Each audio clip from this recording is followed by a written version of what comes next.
नहीं आ रहे हैं ये जोड़े दे अच्छे जोड़े हैं माशाल्लाह फ्रेश जोड़े हैं रेड है ज़्यादा कीमती या दूसरा जो है ना बजू में दोनों आपने कितने रखे हाँ तो वो वैसे शौकी आता हूँ देख हाँ अल्लाह की हमदुल्ला करते हैं माशाल्लाह ऐसे ही वाइट कलर पीला कलर ज़्यादा है इनको बाकी आगे मखलूक सारी उनकी ग्रे सब नहीं वाइट की और पीला की वजह से वो पीला जो बैठा है रेड है वो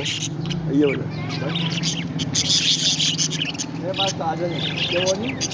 अच्छा आपने छत पे रखे हाँ नीचे पर